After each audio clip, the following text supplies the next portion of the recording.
हे वर, मैंने बहुत सोच विचार कर मांगा है। महादेव, आप वरदान देने के लिए बाध्य है, तो कृपा कर मेरी इच्छा पूर्ण कीजिए। उचित कहा तुमने, तुम है बाध्य वर देने के लिए।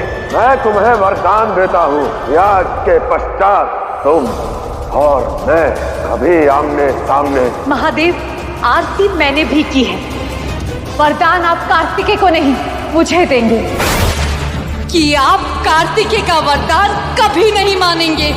महादेव, आज आप इन दोनों को वरदान नहीं दे सकते, क्योंकि वर देने का सिद्धांत ये कहता है यदि दो व्यक्तियों द्वारा मांगा गया वर एक दूसरे को काट रहा हो तो वर तब तक नहीं देते जब तक उन दोनों में से कोई एक ये न सुनिश्चित कर ले कि उसे वर नहीं चाहिए। आज सूर्यास्त तक का समय है आप दोनों के पास। आप दोनों आपस में तय कर लीजिए कि वरदान किसे मिलना चाहिए।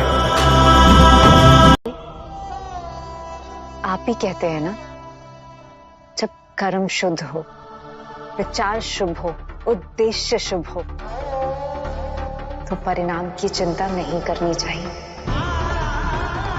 और मेरा उद्देश्य है प्रजापति दक्ष और देवों के देव महादेव के बीच की शत्रुता को मिटाना। परिणाम जो भी हो, चिंता नहीं करूंगी। चलिए देवी, कैलाश चलते हैं।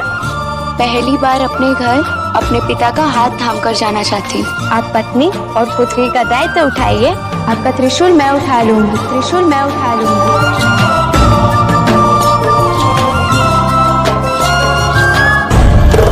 अशोक सुंदरी, ये तुम्हारा घर है, कैलाश। कैलाश, कैलाश, और इस कैलाश में तुम्हारा स्वागत है। नंदी जी, गण और सभी देवी देवता, आप सब तो पीछे थे ना, तो यहाँ पहले कैसे आ गए? चिंता मत करो पुत्री, धीरे धीरे सब समझ जाओगी। कैलाश को, शिव को और शिवत्व को भी।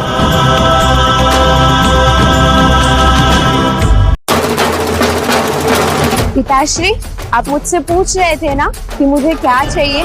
मुझे आपके प्रति इस शिवलिंग में स्थान चाहिए, इस शिवलिंग में स्थान चाहिए, इस शिवलिंग में स्थान चाहिए, ताकि सारा संसार एक पिता और एक पुत्री के संबंध को समझ सके और मैं गर्व से कह सकूं कि मैं शिव शक्ति की पुत्री हूँ। तुम्हारी ये इच्छा अवश्य पूर्ण होगी अशोक सुंदरी।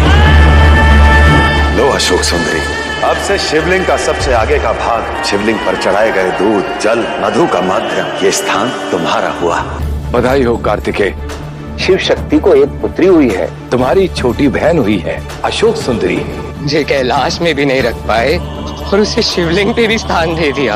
एक बात तो निश्चित है कि महादेव सबके हैं, सिवाय अपने पुत्र के। वचन देती हूँ कि कार्तिकेय भैया को कैलाश वापस लेकर आऊंगी।